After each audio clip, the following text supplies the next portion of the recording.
V našej obci sa uskutočnila verejná skúška pop-operného tria La Gioia a sláčikového sexteta Dobrá muzika. V kultúrnom dome Močenku sa uskutočnilo netradičné vystúpenie.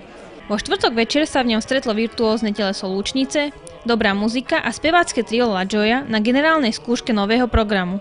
Medzi potleskom sme tak trošku rozmýšľali, že či je tá dobrá kapela dobrá alebo výborná, či je La Gioia dobrá alebo výborná. Ešte sme sa nedohodli, ale určite sa my ako Močenčania zhodneme na tom, že Lídia, ktorá vás sem priviedla, je vynikajúca. Takže ďakujeme Lídke z Močenku a želáme sa vám. Ako vás napadlo spraviť tento projekt? Tak bola to taká vzájomná dohoda medzi pánmi a medzi Lučincov, pretože sú kamaráti, sa poznajú a sme si mysleli, že by nás to mohlo niekam posunúť a určite je to zaujímavé pre mnohých ľudí. Prečo ste sa rozhodli pri Močenok?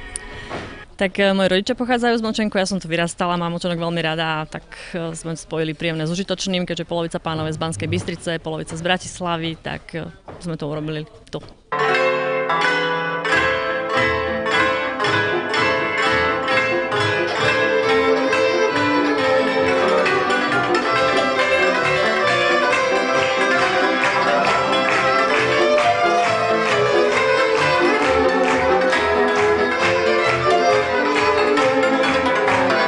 Takže tento projekt sa volá Ladíme, sú to dve zoskupenia La Gioia, ktorí sú traja pop-operní speváci, Peter Ďurovec, Matej Vaník a Peter Ševčík.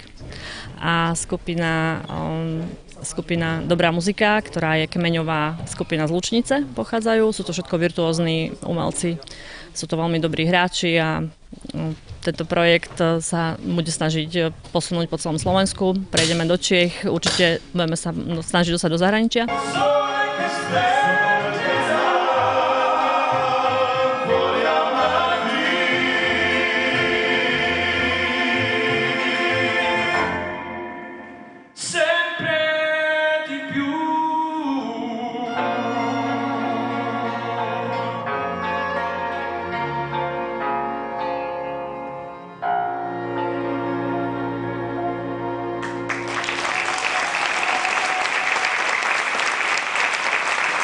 Ako sa vám dnes páčilo na koncerte? Nádherné, krásne. Nám sa páčilo veľmi, ako boli sme spokojní a vždy prídeme, keď budeme mať takú cestu senka do Močenku. Nádherné to bolo, prenádherné. Nie každodenné, skutočne klobúk dole. My sme vedeli, že niečo takéto sa pripravuje, ale nečakal som, že to tak bude ladiť spolu, tieto dve skupiny, dá sa povedať, ale bolo to vynikajúce. Nás to napadlo v decembri zavolať si na túto s Matejom Vaníkom, odtiaľto z La Gioia, pretože to je mojej manželky spolužiak. Vznikla úplne taká nejaká nenásilná idea a povedali sme, že čo tak skúsiť niečo dohromady, kde odprezentujeme my v podstate ako novo vznikajúca kapela nejaký program a spoločne s vami. A ten projekt začal vlastne začiatkom nového roka, kedy náš Vladko Homola sa stretol s Matejom Vaníkom, Vladko všetky tie veci aranžoval z ich repertoáru, no a dávali sme to tak postupne dohromady. Ako sa vám páčilo Močenku? Močenku sa mi páči, som tu druhýkrát, pravdu povediac, a som strašne rád, že títo ľudia to takýmto spôsobom ocenili. Je to pre nás veľká podsta. Ja som Močenku veľmi často, pretože bývam kúsok odtiaľto, ale koncertoval som tu asi prvýkrát v živote.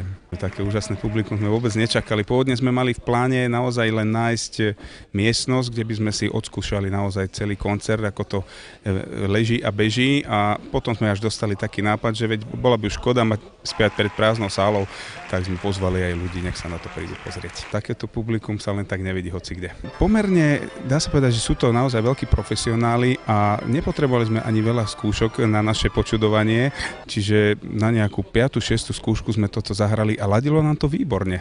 Musím povedať, že a dúfam, že tým, že sa to samozrejme bude obohrávať, tak čím ďalej viac. Ja mám najradšej teda toho Čajkovského, to je taká moja nejaká srdcová záležitosť.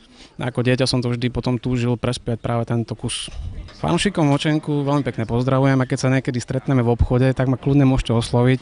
A naozaj vás všetkých veľmi pekne pozdravujem a teším sa na nejaké ďalšie stretnutie. Tento prvý koncert, táto predpremiéra Verejná generálka vlastne dopadla úplne fantasticky. Ľudia boli úžasní, prekvapilo ma to množstvo, ktoré za 3 dní prišlo, bol to rekord podľa mňa, pretože za 3 dní vypredať 250 miestnu sálu, tak to je absolútne neskutočné. Všetci si to užili, chalani boli fantastickí, myslím, že sa sem veľmi radi vrátime. Nový projekt Ladíme bude po úspešnej generálke v Kultúrnom dome v Močenku pokračovať vystúpením v ďalších sálach na Slovensku i v zahraničí. Želáme umelcom, aby netradičným spojením cymbalovej hudby a pop-operného spevu dostali do varu aj divákov na ďalších vystúpeniach. Pre televíziu Močenok Michaela Krivošíková.